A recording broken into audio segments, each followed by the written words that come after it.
like the dark and I think to myself, what a wonderful world.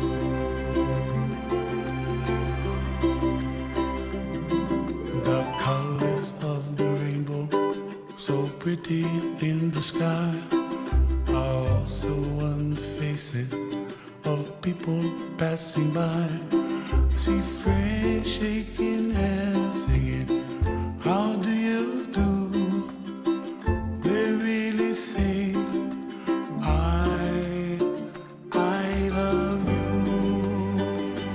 I hear babies cry and I watch them grow.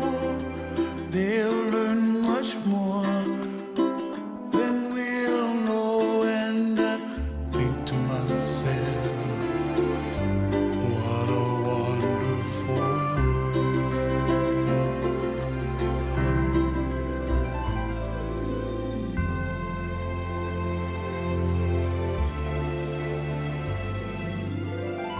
Everybody gonna see it for yourself.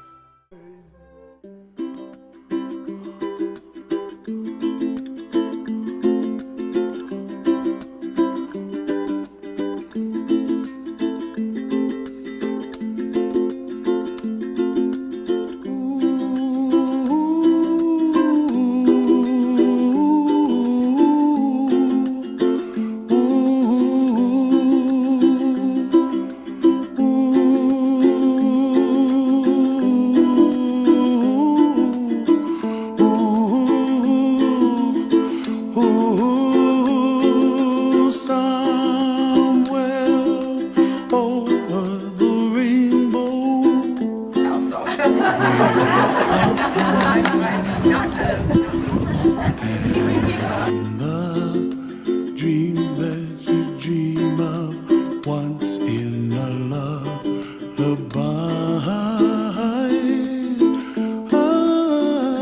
Oh, somewhere over the rainbow, bluebirds fly. And the dreams that you dream of, dreams really do come true. Someday you wish upon a star. I'm Jason Keeney, and a memory I have of Jordan is when I came over to babysit him and we just played with trains like the whole time because he loved it so much. One memory about Jordan is him doing the splits on the trampoline. Big day was when I first met him. He was super nice. Most frequent things with Jordan was his interest in dance parties. A lot of times, just coming in the door, if he had music going, he'd be like, come on, Uncle, let's have a dance party. There's always a lot of fun and entertainment watching him dance, because he had sometimes risque dance moves, if you will.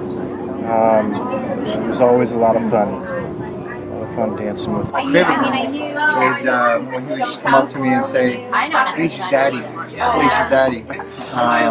That was always good. That always, makes my heart feel warm. Just looking at his face, people saying Lisa's daddy, I'll always remember. It's been so touched and inspired and encouraged by Jordan's life, and so have I. He's a magical dude, and every time you look in his eyes, you see the eyes of Jesus in him. And we know right now he's playing with Jesus with all the other children in heaven, and we're so grateful that we've been a part of his life, and we're so grateful to Jesus for giving him the quality life that John and Monica provided for him. The kid could shoot basketball like I've never seen. The kid is a trampoline guy. But most importantly, he had the spirit of Jesus. But it was my wife that cared for him and the family more than me. I just got to be blessed to be a part of it. So we love you, Klein family. We love Jordan, and we're so grateful for the magic of Jordan. Amen. Something that I appreciate about Jordan, and I think about often still, is he never missed an opportunity. So never missed an opportunity to make you feel special, to see what you were up to share what he was excited about, and then you would walk away just feeling better. Like, just in his presence, you just felt like, no, life was a party, and will stay with me forever. Hi Monica, hi John. I just want to thank you so much for having me here today at the service. It brought back so many memories being with JoJo. I remember the first time we met, we were inside the church, and he did the same thing that one of the other people came. He looked at me, he's like, Pastor Philip, come here, Pastor Philip. And I told him, oh, hi, I'm not Pastor Philip. He's like, okay, Pastor Philip, come.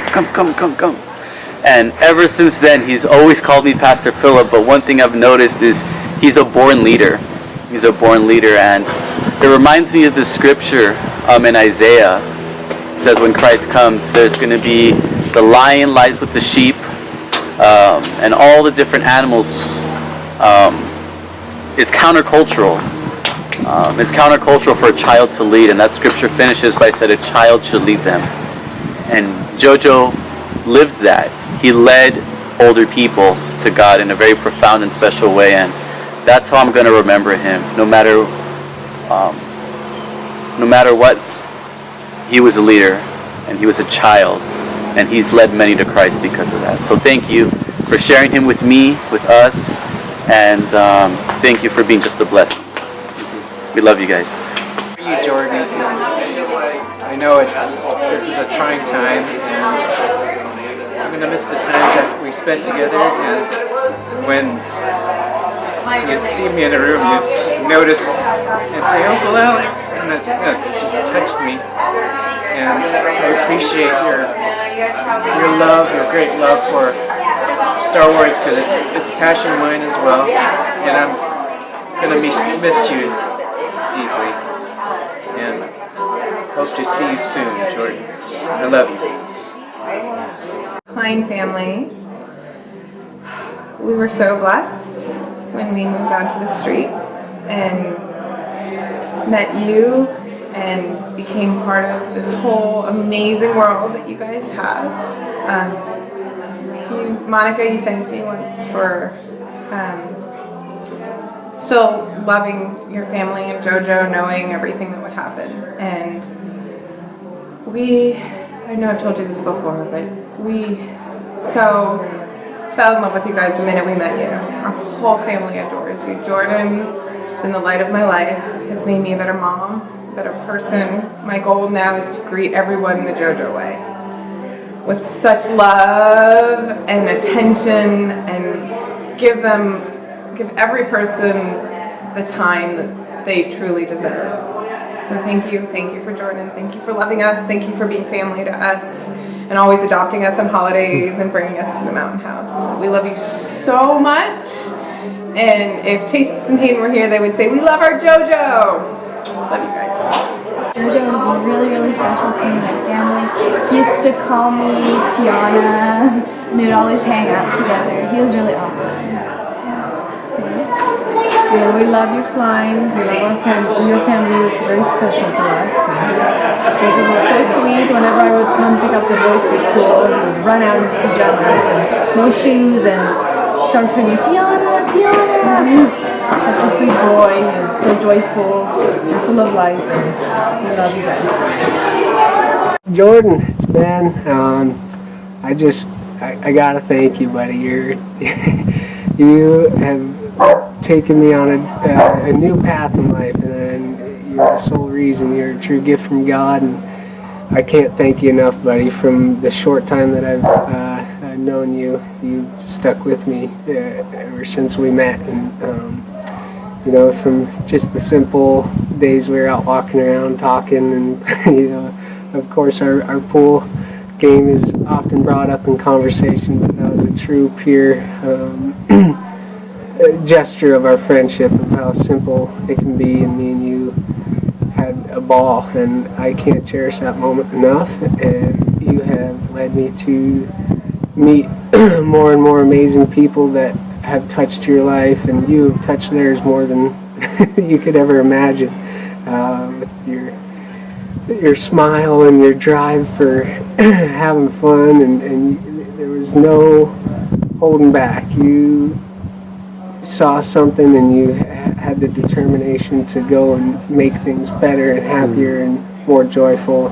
And I know I'm rambling, but words don't describe how much you mean, even with our short time together. But I look forward to when we meet again, and you will forever be close to my heart, and your family as well. You've gotten me more and more involved with your wonderful brothers and parents, and the people your family surrounds themselves with is truly amazing. It's a wonderful blessing, and I have you to thank for that. So until we meet again, buddy, see you soon. Hi Monica, hi John, hi boys.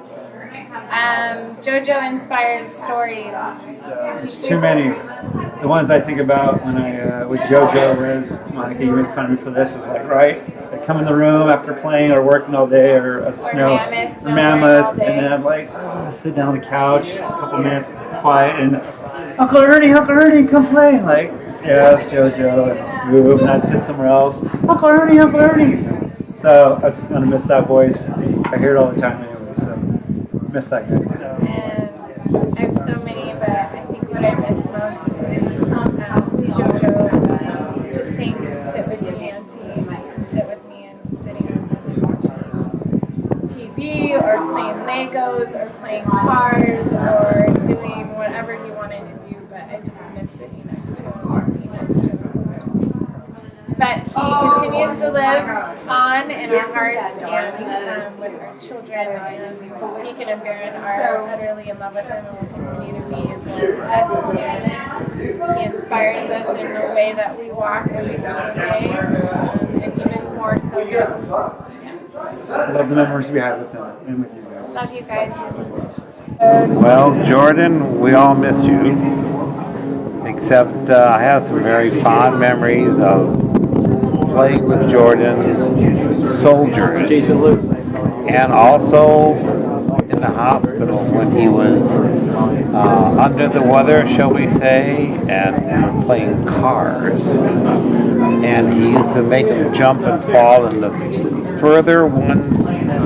furthest ones that flipped over upside down and didn't land right are the ones he really liked. And no matter when he was around, he always made me happy. He was just a super little boy, which I think people didn't really understand what all he had in him. And I'm very honored that I was able to meet him and spend time with him, and my wife and I both solely miss him forever. Hi, John and Mon.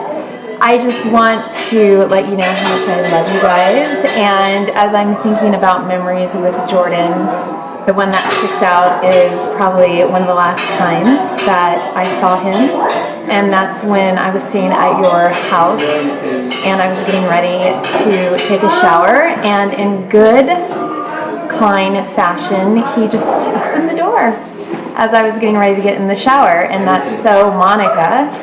And so I told him to wait, I would be done, and I thought he went out to play with his brothers, and when I opened the door, there he was. It had to have been like 20 minutes, because you know I take long showers. Anyway, he was just sitting there, and I was like, "What are you still doing here?" He's like, "I'm just waiting. I'm waiting for you." Anyway, such a precious boy. Obviously, he will be missed by so many. And just love you guys, and I'm always here for you. Give me a call. I'll take the boys out to San Diego again, do whatever you need. Love you. So I'm Eric Siedenberg, Charisma Siedenberg, McKenna Siedenberg. and we remember JoJo and his. Yes. It's funny because as you listen to the service and everything else, everyone kept saying how they felt that he was the most, or that you were the most special person in his life, and that you were like so important to him. And the next person came up and said the same thing, and we definitely remember, feeling like, oh, JoJo just, I'm something super special in JoJo's life, but it was the case, for everybody, and that's who he was. He was very special in his life, and that was just an amazing part of who JoJo was, and he would pull you in and make you that special person, and make you feel, so important to him. And that was Very neat. He had the biggest heart and the biggest Eyelashes. personality and the most beautiful eyelashes and smile, and we miss him all the time. And his fart gun at the very last time I was there. He kept shooting me with his fart gun. Mama, Papa, thank you for this beautiful gift. But not just the gift, the inside, which is your love for Jojo, for all these beautiful moments, these beautiful memories that I have in my heart. Number one. Number two, I'm a little guy, like I said, but you guys make me feel so special. Jojo made me feel like I was unique. I was only his world, and I cannot thank him enough. Jojo, I'm here with your family, with our family, and thank you for being a teacher. Thank you for showing me at a young age how to love, how to connect, how to be present when the world's crazy, when the world is too busy. When you capture that moment and make you feel it's just me and you. And I cannot thank you enough for that. You make me feel special. So Jojo, this is your number 8. I love you. I'll see you. After listening to all of the great stories about Jordan, my take is that Jordan was the greatest salesman on the entire planet, and the reason why is because every time I dealt with him, he makes my heart feel full, and I feel like I'm special and I'm the only one, but yet I hear everybody else's stories that says they're special and they're the only one. So he is the guy that's out and about selling love to everybody and making that connection like they are the only one. So I think Jordan had to be one of the greatest salesmen ever on the entire planet. It's such a special guy. Hey guys, thank you for coming to our brunch to celebrate Jordan's life. An amazing 7 years. We wanted to do this special day for the speakers who really gave of their hearts and souls in the service, and we had a gift for them, and we're able to just share how they touched our lives and Jordan's life, and really were able to thank them in the way that we wanted to, and had people that Jordan loved and that they loved Jordan, and they were such an important part of his life, and it was great to have all those people be a part today. I just wish he could have been here, because this would have been what he would have loved, because he loved these people so much, and these sort of events were his favorite days in his life. Thank you all so much. I don't think I could say it any better than that.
High above the chimney top, that's where find me, oh, somewhere over the rainbow. Bluebirds fly, and the dream that you dare to, oh why can't I? Oh, someday I wish upon a star, wake up where the clouds are far behind me, where trouble melts like a lemon drops high above the chimney top. That's where